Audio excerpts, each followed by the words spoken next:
A lot to get to this morning. Thanks for joining us. I'm Stephen Romo in for Joe and Savannah today. And we begin this morning with that breaking news out of our nation's capital. 2 staff members of Israel's embassy were shot and killed outside the Capitol Jewish Museum late last night. That's just north of Capitol Hill. A suspected gunman has been identified and is now in police custody. A witness describing the terrifying moments as this unfolded. And he ran inside and yelled something. I couldn't make it out what he said. He just ran up. It was terrible. NBC News correspondent Alice Barr has the latest from Washington.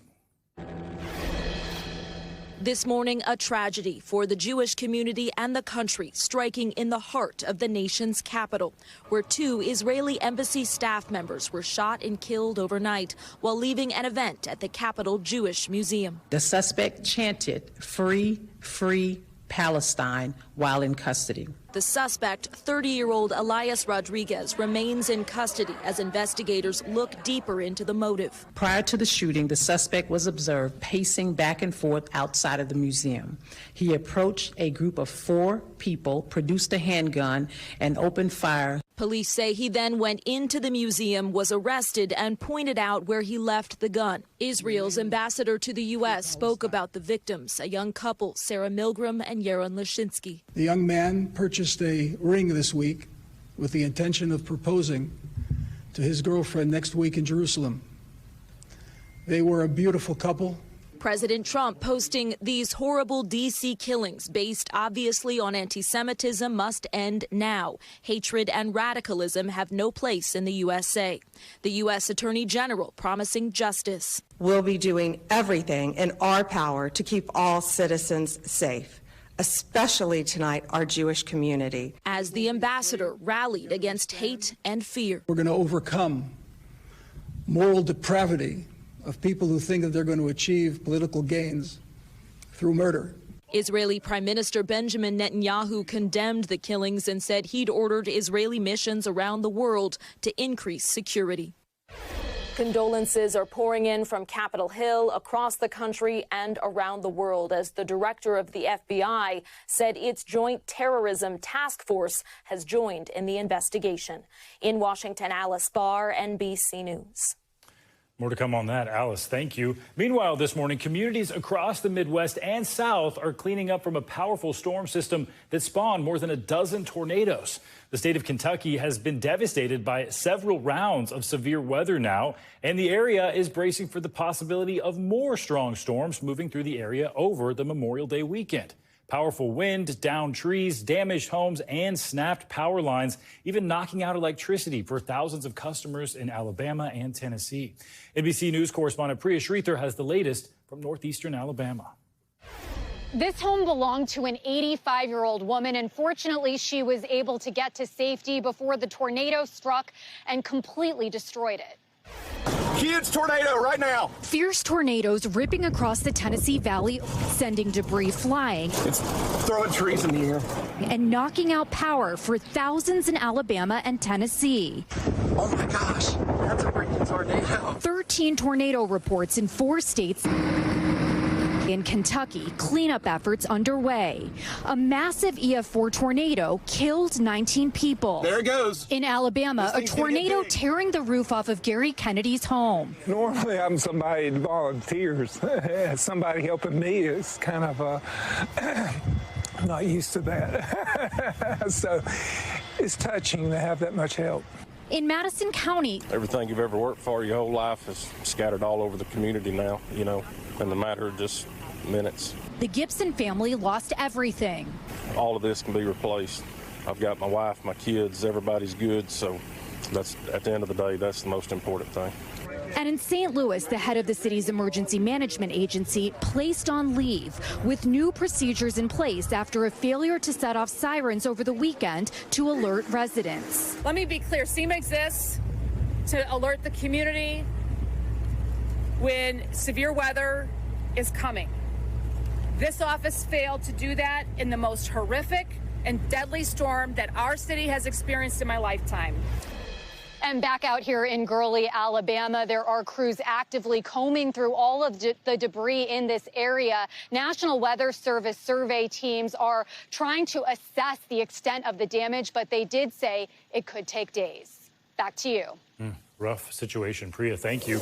Now let's get to NBC meteorologist Angie Lassman tracking heavy rain moving into the northeast and storms in Texas. Busy time, Angie. Busy indeed, and ahead of course, a holiday weekend. Good morning, Stephen. We've got plenty of rain across parts of the northeast, and even stretching back to the Great Lakes is unsettled. And this is kind of the general area that we're going to see be impacted by this developing nor'easter here as the next couple of days go on. Here's what we're watching. There's that area of low pressure just offshore, ushering in all that moisture. This means the rain, wind, snow all on the table. Snow likely above the tree line, so higher elevation still. We'll see some difficulty when it comes to the wind and the rain as well. Those airports and roadways going to be a little difficult when it comes to travel. This is something you'll have to watch for through today and potentially into tomorrow as well. Notice the system slides up farther to the north, but still that rain draped across New England, and we're going to see the wind last as well into the end of our work week. When it comes to the rainfall amounts, it looks like the highest end is going to be 3 inches or so. So we're not looking at widespread flash flooding, but we could still see some minor flooding, especially closer to the coast. And along with that rainfall flooding, we could potentially be looking at some coastal flooding. We've got those really strong winds, again, close to the coast that you go, where that area of low pressure is. We could see 40+ mile-per-hour winds in places like Nantucket, Newport, into the high 30s, along with Boston. So the minor coastal flooding, something that we'll keep an eye out for. Big picture look for our weekend. There's your Friday. If you're looking for the sunshine, it really is essentially out west. The Central Plains will see some of these stronger storms develop for the last day of our work week, and then that kind of shifts its way to the east by the time Saturday rolls around. Feeling chilly across parts of the Northeast and Great Lakes for Saturday. Where the heck is spring? And honestly, the unofficial start to summer, not feeling like it, at least for the east here. As we get into Sunday, you can see temperatures in the 60s in the Northeast. The flooding will be likely, though, with that same storm system across the middle of the country. Still warm, still dry, still sunny for our friends out west, and a great Memorial Day for them. They'll see temperatures in the 70s. Unfortunately, a big difference as you look to the southeast, Stephen, where we will need umbrellas and potentially indoor plans for Memorial Day. I have an umbrella. I bought one. And do you have indoor plans? I do have indoor plans. I love some indoor plans. Well, if you're going to be in New York, it'll be okay. Not quite as toasty as we wanted on Memorial Day, but still dry. Okay, I won't complain this time. Okay, perfect. Angie, thanks so much. All right, now to more breaking news, this time on President Trump's so-called big, beautiful spending bill. House Republicans have successfully passed that sweeping domestic policy measure ahead of their Memorial Day weekend deadline. Lawmakers voted 215 to 214 to pass that bill, which includes $3.8 billion in tax cuts and some big changes to Medicaid. They pulled another all-nighter, launching into debate on the bill in the early morning hours today. The 1,000-page bill cleared the House Rules Committee yesterday after a marathon 21-hour session and some major revisions. Next, it heads to the Senate, where Republicans there have already raised concerns about the impact the massive tax cut and spending package could have on the U.S. debt. NBC News Capitol Hill correspondent Julie Sirkin joins us now with the latest on this. Julie, wow, talk about a marathon session. Let's first play some of what we heard from party leaders earlier this morning. This is one big, ugly bill. The GOP tax scam represents an assault on the economy, an assault on health care, an assault on nutritional assistance, an assault on tax fairness, and an assault on fiscal responsibility. To put it simply, this bill gets Americans back to winning again, and it's been a long time coming. This one big, beautiful bill is the most consequential legislation that any party has ever passed, certainly under a majority this thin. So, Julie, the Democrats did what they could to try to delay this vote, but in the end, Speaker Johnson succeeded here. How big of a win is this? This is a huge win. He has a really, really, really tiny majority, which he said over and over again throughout this process. And he was able in the final hours to get the hardliners on the right and the conservative side of the party and the moderates on board for this bill. Just 2 Republican noes. 2 Republicans were absent for this vote as well. Those 2 noes coming from Thomas Massie of Kentucky, who long said he will be against this bill. President Trump even called him out when he visited the Hill a couple of days ago. And Warren Davidson, another congressman who has been skeptical about about this piece of legislation. But all in all, Johnson able to keep his party together, get this across the floor. And I'm keeping an eye on my phone here because House Speaker Mike Johnson is actually giving a press conference right around the corner where he is pushing on the Senate to take this up in a timely manner. All right. And Julie, so you talked about the hardliners here. What were the changes made to the bill in the last 24 hours to get those holdouts across the line? Well, there's a couple of changes made, Stephen. Remember when we talked yesterday, the House Rules Committee was on hour 6 of their marathon session that ended up going 21 hours, and that is because they had to wait until that late for everyone to sign off on the changes that they agreed to when it comes to phasing out clean energy tax credits at a faster pace. This is something that is going to be a problem for moderates, especially in the Senate. Also on Medicaid, kicking in those work requirements faster from 2029 to 2027. This is something that hardliners pushed for. Johnson putting that into legislation after a last-ditch meeting between the president, hardliners, and the speaker and his leadership team at the White House a couple of hours before the Rules Committee ultimately approved this legislation. So some long hours here, Julie, and a long fight, but this is not over yet. Talk to us about the outlook for this in the Senate.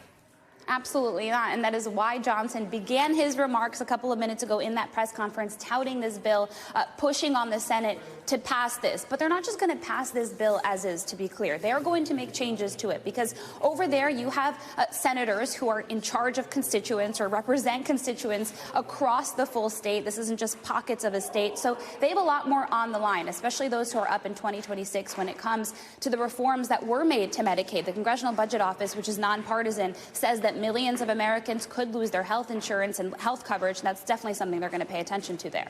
All right. A lot of eyes on this one. And it continues. Julie Sirkin, thanks so much. Meanwhile, over at the White House yesterday, President Trump hosted another tense and confrontational meeting with a world leader, which felt pretty similar to that explosive Oval Office encounter with Ukraine's President Zelensky back in February.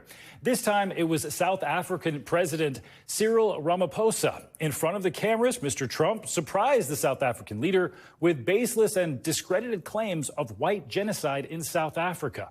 The president also played out a video and held up images he said supported that argument. It prompted the South African leader to push back against those claims. Here's some of that exchange. These are articles over the last few days. Death of people. And these are people that are officials, and they're saying that kill the white farmer and take their land. That is not government policy. We have a multi-party democracy in South Africa that allows people to express themselves. There is criminality in our country. People who do get killed, unfortunately, through criminal activity, are not only white people. Majority of them are black people. NBC News senior White House correspondent Kelly O'Donnell joining us now with more on this. Kelly, normally these world leaders meeting in the Oval Office in years past, it's smiling for cameras, and now we're seeing this. This one even started off normally enough. Walk us through how this escalated. Well, good morning, Stephen. What's so striking about this is it did start in a cordial, respectful manner where the president of South Africa was thanking President Trump and talking about the issues in which he wanted to discuss with him. Now, clearly, the South African delegation knew that there was tension over this issue, but it's hard to imagine they could have expected the audio-visual display and the confrontation from President Trump. It was tense, and President Ramaphosa was trying to defend his country, saying that there are political voices that are in a small minority that are saying things, but that is not the position of the South African government. The president was not buying that, wasn't accepting it. Unclear to us where he got this information. Certainly there have been deaths in South Africa, but as the South African president was saying, there's criminality and there are deaths that have happened for both white South Africans and black South Africans. So this was a tense confrontation that will have a probably far-reaching impact because South Africa is also the host of the G20 International Summit this year, and the president's not committing to attend. Likely have not heard the last of that one. Some other big news regarding the Trump administration. They formally accepted that $400 million Boeing 747 plane from Qatar, despite the widespread criticism. Why did they end up accepting this in the end, and what's the reaction been like? Well, certainly there are lots of questions about the ethical issues here. The Constitution forbids foreign governments to give gifts to a president. In this case, the Department of Defense is accepting the Qatari plane worth about $400 million. It's made by Boeing, but has been owned by Qatar. And it will need lots of renovation, if you will, to make it acceptable from a security standpoint and the special needs of Air Force One. President Trump has been insistent that he needs a new aircraft and has been unwilling to wait for Boeing to deliver one that is on order. And he is disregarding the claims that there is any attempt for Qatar to buy influence. He says this is a gift. He wants to accept it, and his administration is doing that. All right. Kelly, thanks so much for those updates. Meanwhile, the Justice Department has announced it's shutting down several investigations into local police departments that were accused of violating civil rights. The ending of these investigations comes after major changes at the department's Civil Rights Division since President Trump took office. The DOJ saying it's dismissing lawsuits which were filed during the Biden administration against the Louisville, Kentucky and Minneapolis, Minnesota police departments. Both of those departments had been found to have used patterns of excessive force, discriminating against black people and violating free speech protections. NBC News legal affairs reporter Gary Grumbach joins us now with more on this. So, Gary, tell us why the Justice Department is doing this in the first place and what are the implications here? So this is all part of a major overhaul of the Civil Rights Division, Stephen. We've seen dozens of attorneys leaving. We've seen the public integrity section of the department completely wiped out. And now we're seeing these pattern and practices investigations shut down. These are investigations into local police departments that often happen after high-profile incidents. We saw it after George Floyd. We saw it after Breonna Taylor. And they're looking into questions like, was there a history of racism or sexism in the department or within the officers themselves? What kind of people are they pulling over? How often are they doing that? At what rate? And what are some of the arrest and traffic data? What does it really show when you look at the numbers? Civil rights attorneys at the DOJ would really embed themselves into the communities here. They'd talk to the police officers, they'd talk to community leaders, and they'd also talk to members of community on the street. Stephen? Gary, what about these consent decree agreements? Under the Biden administration, they were reached with Minneapolis and Louisville to change their departments and how they operate. The settlements hadn't been approved yet by a judge, but what happens with those decisions? Yes, so these are settlements that came after the killings of George Floyd and Breonna Taylor to try to make these communities safer places for not only the officers, but the members of the community themselves. And now the DOJ wants to toss these lawsuits. They're asking the federal judges that are involved in these cases to throw out these lawsuits. Steve? And I know we're getting some reaction from the mayors of Minneapolis and Louisville. What do they have to say about this?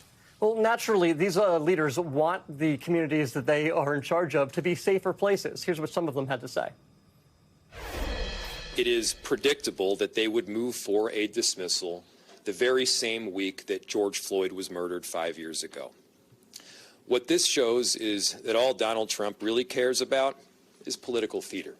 While this is not the outcome we hoped for when we stood right here in December and announced the decree, it is an outcome that we have planned for. We as a city are committed to reform. I am committed to reform and improvements. So in Louisville, that decree sets out specific policies, trainings, and programs. Those are things that are still going to continue, whether or not the DOJ is involved. Stephen? All right, Gary Grumbach, thanks so much. Well, testimony is set to resume today in the Sean Diddy Combs sex trafficking trial here in New York. During court yesterday, new photos were released showing guns, baby oil, and drugs that federal agents say they discovered during a raid of Combs' Miami home last year. NBC News entertainment correspondent Chloe Malas has the latest from court. A new look inside the raided Miami mansion of Sean Diddy Combs. Heavily armed teams searched two of Combs' properties last year ahead of his arrest. Special Agent Gerard Gannon led the search team in Miami, testifying they found guns, including 2 dismantled AR-15s. This bin contains 25 bottles of baby oil and a Gucci bag, which he said included evidence of cocaine, ketamine, and MDMA. The new images and testimony are the latest effort by the prosecution to convince the jury that Combs is guilty of racketeering, alleging that he used his business empire to help commit and conceal criminal activities. Prosecutors have alleged in the indictment that Combs and others had this criminal enterprise. And one of the means and methods of carrying out the crimes of this criminal enterprise was using firearms, drugs, all of these things that we now see the government introducing as evidence.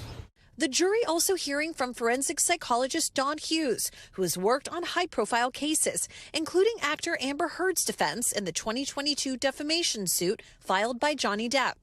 She testified about why many victims of abuse stay in relationships. Her testimony coming just days after Combs' ex-girlfriend, Cassie Ventura, said that he subjected her to years of violent abuse. The defense team has acknowledged Combs' temper and moments of violence, but his lawyers say his actions are not federal crimes and that sex was consensual. Combs has pleaded not guilty to all the charges.